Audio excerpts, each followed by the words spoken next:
Hey guys, yo, what's up and welcome back to another Jump Inside video. And in today's video, we're going to be taking you back in time and around the world, from becoming a pirate in the Caribbean, the Third Crusade in the year 1191, or even the American Revolution in the 18th century. It's Assassin's Creed, and we're going to be giving you our top favorite games in the series. Let's begin. Before we start, I'm not including Mirage, Valhalla or Odyssey because I haven't played those games yet at time of recording, which I will be catching up on a later date. Right now, I'm currently playing Origins, and I will give an update on this video once I've completed Mirage, Valhalla and Odyssey. So, without no further ado, let's get started. Starting off with Assassin's Creed Origins. Assassin's Creed Origins takes you to ancient Egypt during the Ptolemaic period. You play as Bayek, a skilled Magi who becomes one of the earliest assassins. The game dives into the origins of the Assassin's Brotherhood and their struggles against the Templars. With its vast open world, stunning recreation of ancient Egypt and revamped combat system, Assassin's Creed Origins offers a rich historical experience and a fresh take on the series gameplay. Personally, I didn't really like Origins that much because for me at the time, and it was very personal, I didn't like the leveling system that it had. I was more of a person who liked going along with the story, level up, unlock equipment as the story progresses. Unlike this system where it was more based around a level system, you had to gain certain levels before you did certain quests. For me, I didn't like this that much, and it kind of pushed me a little bit away from the game, which is why I'm struggling to still complete the game, because it's a whole brand new structure of what I originally loved from Assassin's Creed. Nevertheless, the game is good. It takes you all around Egypt, and I just absolutely love the whole of what this game offers. It's a new take on Assassin's Creed, but it's not something that I fell into gracefully.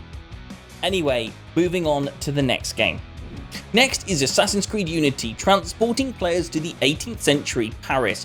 During the French Revolution, you become Arnaud Dorian, an assassin seeking to uncover a conspiracy while navigating the chaos of the revolution. The game introduces cooperative multiplayer gameplay, allowing you to team up with friends for missions. I loved this game and hated this game at the same time. I hated this game because the combat system was awful. There were things missing from it and it just didn't work. However, on the cooperative side, it was really good. You could hook up with 3 other friends and complete missions with them. There were missions out there where you could just get your friends with you, start up a mission, and be able to just complete it with them. The missions would go fun and fast. You'd be able to do different challenges, do different types of missions, and honestly, there was a whole storyline just with you and your friends on the game. I think it was beautiful the way they did the cooperative system, which is why it's one place higher than the Assassin's Creed Origins, in my opinion. Next is Assassin's Creed Syndicate, where you actually play as 2 protagonists, Jacob Frye and Evie Frye, both brother and sister, both with very different characteristics. Jacob, who is great at combat skills, however on the other side of the family we have Evie, a more stealth-centered person. So where are these heartwarming people located? That's right, London.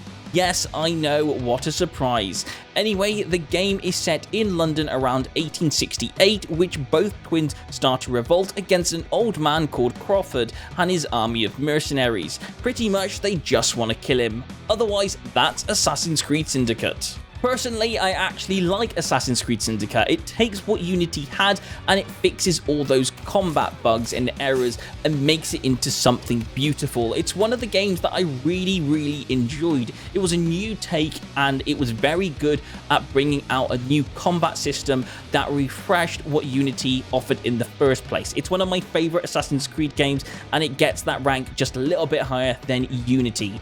There are some games on this list that I have more of a favor of, but it's definitely in that category of I really enjoyed the game. Anyway, moving on to the next game.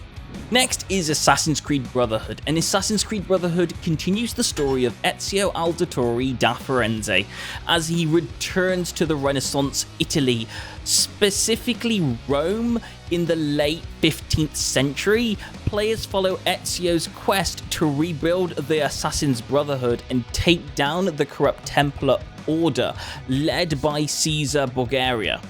The game introduces new features like recruiting and training assassins, managing a base of operations, and engaging in epic city-wide battles. It offers a captive blend of historical adventures and strategic gameplay, making it an exciting addition to the Assassin's Creed series.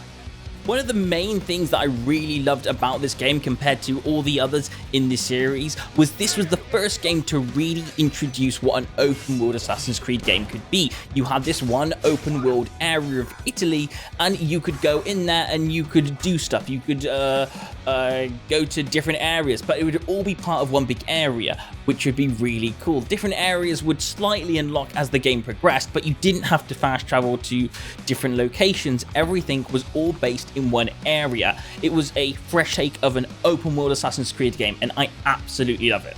Next is Assassin's Creed 3, and Assassin's Creed 3, it takes place in the American Revolutionary War in the late 18th century. Players step in the shoes of Connor Kenway, a Native American assassin, and follows his journey as he seeks to protect people and fight for justice.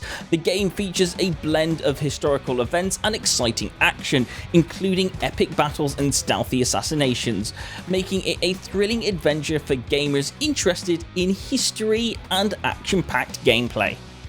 And as much as I loved all that stuff where you play as Connor and assassinating and playing throughout that type of gameplay, we also got the first-hand look at what it would be like to be a captain.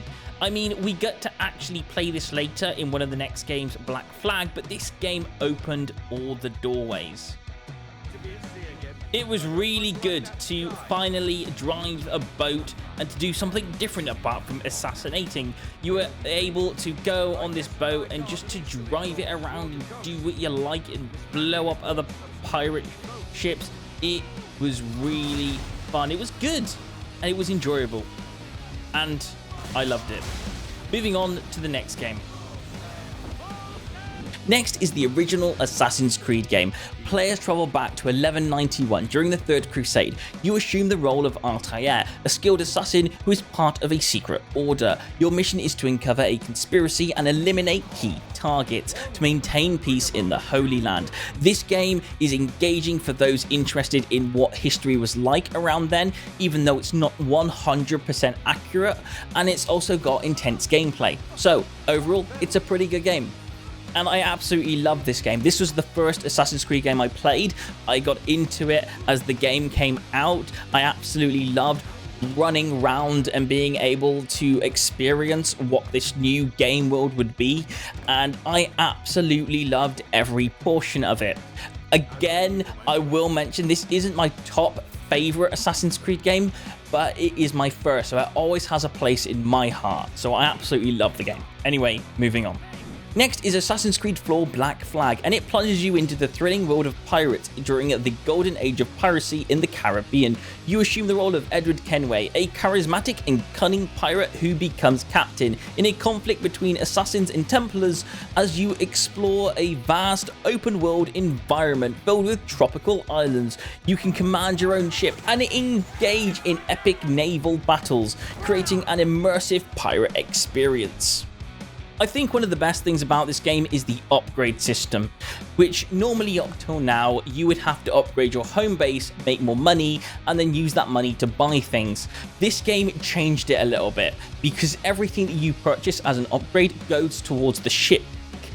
It just makes so much sense that you want to invest in your ship, and it feels like a home. It feels like a home for that particular game. It makes it feel like it's actually worth something, and I love it. It's a really good way of doing things. Next is Assassin's Creed Revelations, and it's set in the 16th century in Istanbul. Players follow Ezio Auditore da Firenze's quest to uncover secrets about the Assassin's Order and the Templars. The game introduces a hook blade for improved parkour and connects Ezio's story with Altair's.